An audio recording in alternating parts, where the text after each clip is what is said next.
Here we go. And action.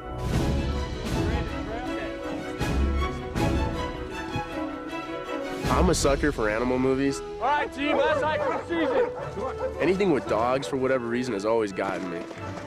It's based on a true story, which makes it even more compelling. The dogs have been wonderful. They're so cute. They're really incredible.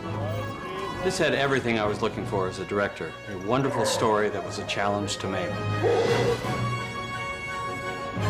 Roll, marker, action. Is anybody hungry this morning? One of the big challenges we had was how do you get the look of Antarctica without having to go to Antarctica, because that's prohibitively expensive. So we said, look, we've got to find sort of a back lot of Antarctica. Ideally, you pack everybody up and go down to Antarctica and film a little bit down there, but it's just not possible. The key to finding this location was there couldn't be any trees. So when we found this little town about 800 miles north of Vancouver called Smithers, what we found was a plateau that was right at the top of a ski resort, and it was perfect. No trees. And if you filmed at just the right angle, you were able to believe that you were in an Antarctic landscape. Good job, good team. Action. Bring the dogs back to number one. As soon as they're in position, we roll. All right, official introductions. On lead, we got my best girl, Maya. Good. Next to her, we got the granddaddy of the bunch. That's old Jack. His real name is Apache.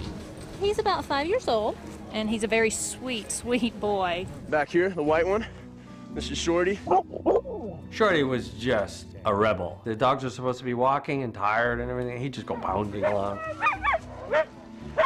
And next to him is the pup of the bunch. That's Max. He's got the right stuff. I expect big things out of him. This is DJ, and he's playing Max. He's the youngest. He's has the least seniority. And right here, we got the twins. This is Truman. Truman here took a bite out of Dewey a couple years ago. You notice the scar above Dewey's left eye? Well, they've been buddies ever since. This is Sitka, and Sitka plays Truman. And then back here, last but not least, we got the two Malamutes. The gray one, Shadow, and the red one is his buddy. All brawn and absolutely no brain. Good.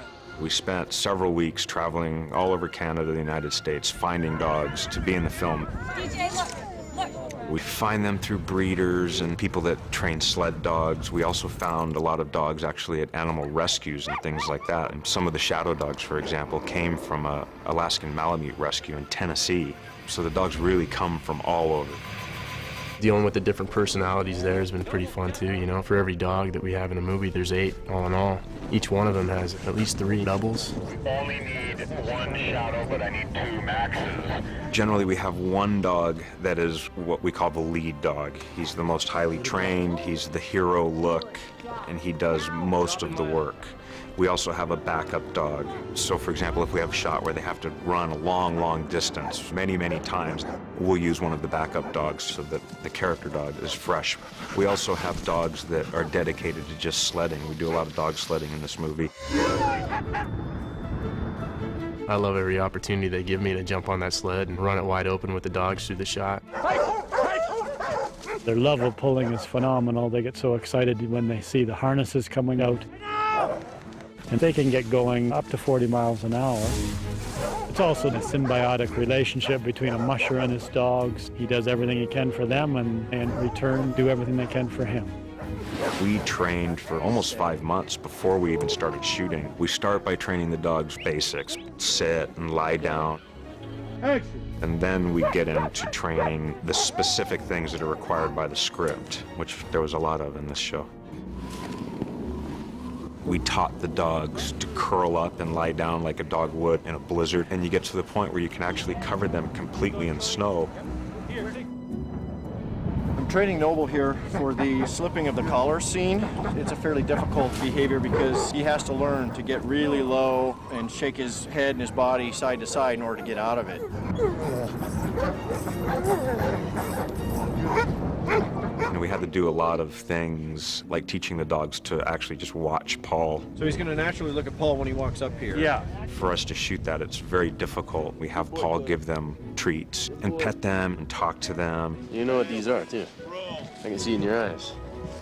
This is what you live for. When you go in to pet them, it's almost as if you have to ask for permission. You know, you have to really show your hand and make slow movements. I want a kiss. Polar Right here. kiss. These dogs, they're working dogs. And I don't want people to think that the work that they're doing, that it's strenuous or something they don't enjoy doing, because quite the contrary, the dogs absolutely love their work. That's what they live to do. That's what they've been bred to do. You see these dogs, like just a single of a dog coming up to the top of a rise, and their eyes, the huskies and the Malamutes, their eyes are just riveting, because they're these iridescent blue, unblinking, utterly focused creatures. They were amazing to work with. There's some pretty good actors. I was pretty envious, actually. I'm not trying to steal your shot. Accuses me of getting all the screen time. Field marker. Paradise, baby. Well, here we are, just another day at the office. I find one of the most interesting things about making movies is figuring out how to do it with smoke and mirrors. To get the grander, bigger shots, we sent our second unit off to Greenland with specific storyboards, and he would match the dogs and the people in the sledding to what we were doing in Smithers. So when you're looking this way, you're looking at Smithers, and then when you're looking in the reverse, you're looking in Greenland. And back in Canada, the setup on the mountain was quite impressive, because when you think about what we had to do every day, it's kind of mind-boggling. Every morning we had to move 150 people and 16 dogs onto that mountain. Okay, come on, Timba. Load up. Hup. Good. Good, we're getting close. Not only did you have to move all these people on, you had to have communications all the time down the mountain about where everybody is, who's ready, who isn't, radios, satellite phones. Right, that sounds good.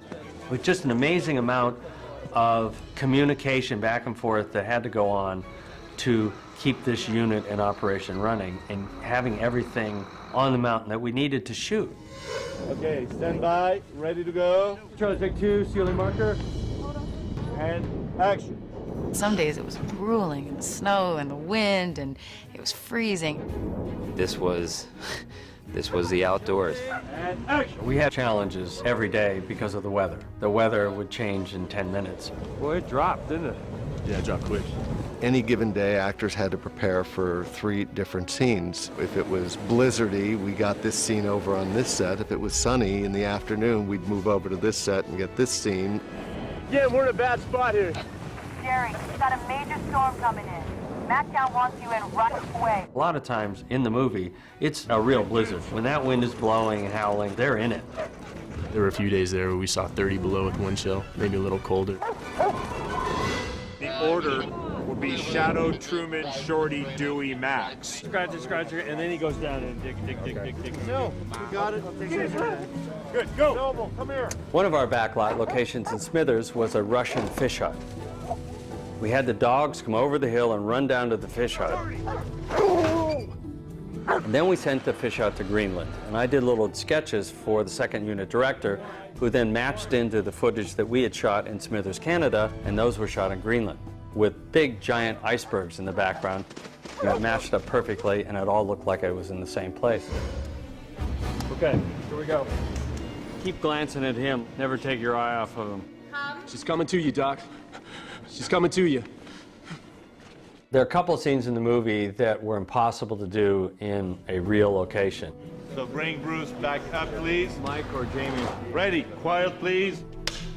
Action camera. So we built an ice set on a big stage, and we used it for the big battle between the leopard seal and the dogs. The leopard seal looks very, very scary, so we really start by just teaching the dogs to be around it. Get DJ a little closer before the seal comes out. Once they've reached that level, then they have to attack it. One of the key elements to inspiring dogs to act is baby food. So we spread a whole bunch of baby food all over this decaying whale so the dogs would be motivated to act like they were eating it. So it's all about these dogs being incredibly trained to do specific actions to tell the story. And it was our job to capture it on film and make it look very natural. And cut. Good. Very nice. Good. Before Victor take 2 tilts and then use your camera. We got dogs today, we got actors today, and we got a lot of snow today. It was just an amazing experience being up there with all these people doing their jobs, and it ran like a Swiss watch. It was just beautiful up there with vistas that were just the most dramatic, incredible views ever. Is she gonna be okay? Yeah, she's gonna be fine. It was gorgeous, so pretty, and I feel really blessed that I got to do something like that. I love you. I love you. Right up out there, huh? I just love being outdoors in the snow, working with dogs. Come on, Max! I had a wonderful cast, I had fantastic dogs, a beautiful location. What more could you ask for?